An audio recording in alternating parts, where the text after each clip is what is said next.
ध्यानमूलं गुरुर्मूर्ति पूजामूलं गुरुपदो मन्त्रमूलं गुरुर्वाक्यं मोक्षमूलं गुरोः कृपा मोक्षमूलं गुरोः कृपा। आज कुछ प्रश्न के उत्तर मैं यहाँ पे देना चाहूँगी। एक प्रश्न थे, दो प्रश्न हैं, उसमें से पहला एक प्रश्न ये है कि जब कोई सामने आपको गुस्सा कर रहा हो, क्रोध कर रहा हो, कुछ बातें सुना रहा हो, तो अपने मन को शांत कैसे रखें। यहाँ पे कुछ दो बातों की, एक कोई तरीका नहीं होगा, मन हर एक तरीके से नहीं मानता है। सब परिस्थितियों को देख के अलग अलग तरीके अपनाने होते हैं। पहली बात ये समझनी है कि सामने वाला आप पे गुस्सा क्यों कर रहा है, वो क्यों आपको पता होना चाहिए। शायद आपसे कुछ गलत हुआ हो, शायद ऐसी चीज़ हुई है जिसके कारण सामने वाला आहत हुआ हो और जिसके कारण वो अपना फ्रस्ट्रेशन निकाल रहा है, या फिर आपने अपनी तरह से सब कुछ अच्छा किया लेकिन सामने वाले की अपेक्षा आपसे कुछ और ज़्यादा थी, कुछ और थी जो उनकी अपेक्षा पूरी नहीं हुई और उसने आप पे गुस्सा किया। बहुत सारी बातें, बहुत सारी संभावनाएं इसमें हो सकती है। तो सबसे पहले उन कितनी संभावना हो उसके बारे में आपको ज्ञात होना चाहिए, उसका ज्ञान होना चाहिए कि आपने क्या किया है। और कहीं ना कहीं जो व्यक्ति आप पे गुस्सा करे उसकी कुछ अपेक्षाएं क्या है, अगर वो नहीं समझ में आ रहा है तो जब वो शांत हो जाए तो उसे पूछिए कि इसका कारण क्या था, हम नहीं समझ पाए, गुस्से का कारण क्या था, नहीं समझ आ रहा है, तो मौन रख के जब वो शांत हो जाए तब उसे पूछा जा सकता है कि कारण क्या था। दूसरा, जब वो कुछ बोल रहा हो तो अपने आप को डाइवर्ट करना सबसे अच्छा तरीका है। डाइवर्जन हमेशा हमेशा काम करता है। कुछ ऐसी चीज़ों को याद करा जाए, जब वो बोल रहा हो, जब कुछ कर रहा हो, कुछ ऐसी चीज़ों को याद करने की कोशिश करो जिससे उनके वो शब्द आपके कान तक तो आए लेकिन कान से आपके मन तक ना पहुँचे। बहुत सारे अच्छे तरीके हैं। जब मैं एग्ज़ाम्पल दूंगी कि माता पिता कुछ गलत किया और हमको डांटते हैं, गुस्सा करते हैं, तब हम भूल जाते हैं कि माता पिता ने हमारे लिए क्या क्या किया। तब उन चीज़ों को याद करो, उन्होंने जो अच्छा किया। बहुत सिंपल सी बातें हैं कि जितना अच्छा हम सोचते रहेंगे उतना ही अच्छा हम सामने वाले में देख पाएंगे और उतनी अच्छी बातें करते रहे। सामने वाले के गुस्से को शांत करना है तो उनकी किसी एक अच्छी बात का एप्रिशिएशन कर दो। बहुत सिंपल तरीका है, क्योंकि गुस्से के सामने आग तो वो ब्लास्ट होता है, आग के सामने पानी ही काम करता है। गुस्सा आपके अंदर भी आ रहा होगा, कुछ गलत बातें, कुछ ऐसे शब्द जो आपको चुभ रहे होंगे, तो उस समय अपने आप को इतना डाइवर्ट कर दो कहीं और, कुछ और चीज़ों में इतना अपने आप को उलझ दो कि वो शब्द कान तक जाए ही नहीं, क्योंकि अपना मन है। हम हर शब्द कान पे आते हैं लेकिन उन हर शब्दों को हम एंट्री अंदर नहीं देते। कान के पास भी एक दरवाज़ा है जो बहुत अंदर गहरे पे है। बहुत सारे शब्द हम सुनते हैं दिन में, लेकिन उन हर शब्दों को हम अपने हृदय में स्थान नहीं देते हैं। हम जिन शब्दों को आना देना चाहते हैं उसी को आने दिया जाए। जब कोई बुरे शब्द बोलते हैं, उन बुरे शब्दों को ना लाए, क्यों, हमारा मन है एक मकान की तरह है, उसमें कचरा नहीं भर सकते। अच्छे शब्द भर सकते हैं, बुरे शब्द नहीं। तो बुरे शब्द आए तो उसे बंद कर दिया जाए दरवाज़ा, वो सबसे अच्छा तरीका है। तो ये प्रैक्टिस रोज़ करनी चाहिए। जब गुस्सा होगा, जब सामने वाला गुस्सा करेगा तब इसकी प्रैक्टिस करेंगे तो नहीं आना है। रेगुलर अगर आपकी प्रैक्टिस है इसकी लेके, तो ही जब वो समय आएगा तब वो काम करेगा। जैसे कोई बच्चा पूरे साल ना पढ़े तो एग्ज़ाम में वो कुछ लिख नहीं पाता है।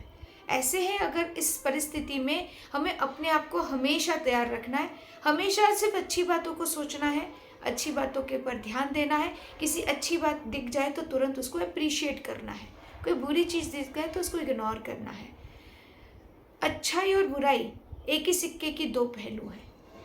हर कोई इंसान हमेशा पूरी की तरह अच्छा नहीं होता और ना ही वो उसमें हर एक इंसान पूरी तरह संपूर्ण रूप से बुरा होता है।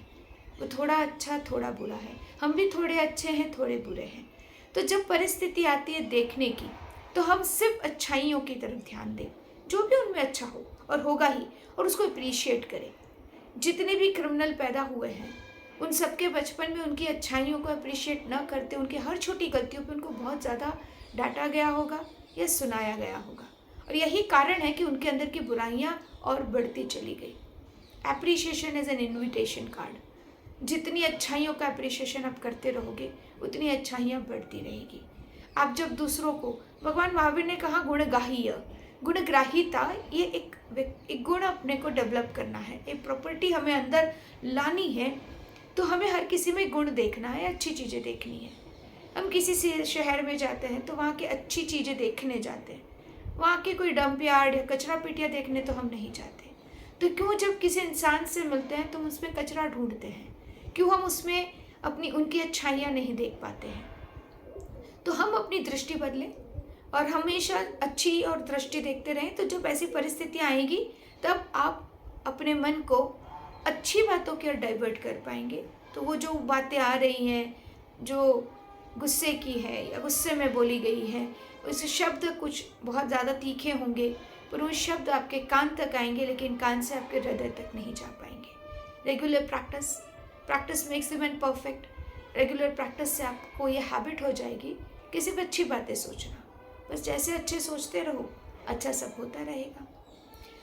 दूसरा एक प्रश्न था, इस प्रश्न को मैं कंटिन्यू रख के लेती हूँ कि क्या तप से निर्जरा होती है?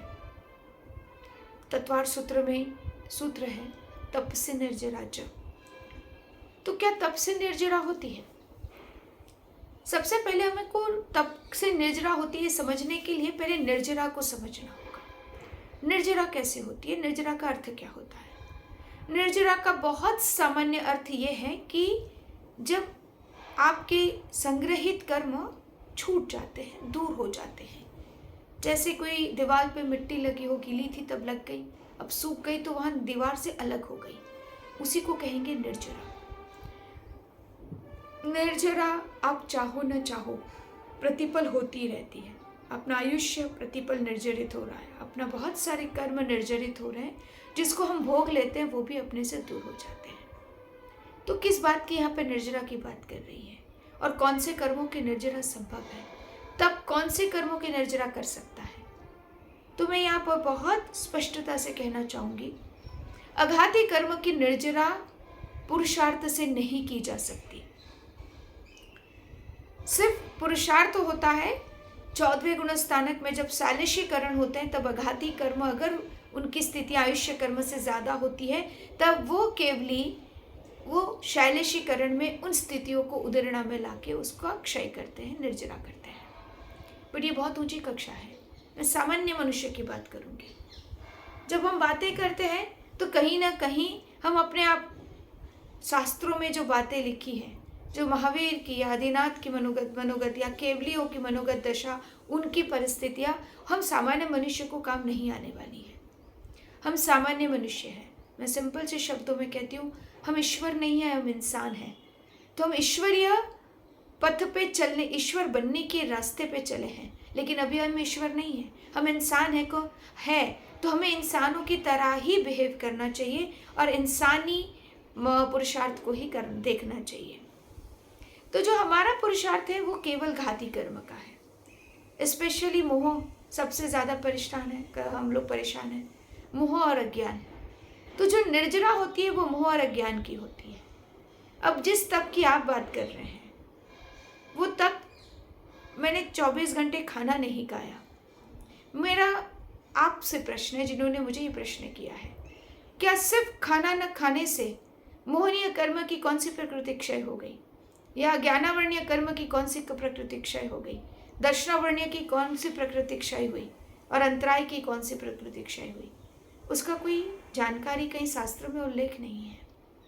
जो कर्म निर्जरा की बात करते हैं तब की व्याख्याएं शायद हमने गलत कर दी है।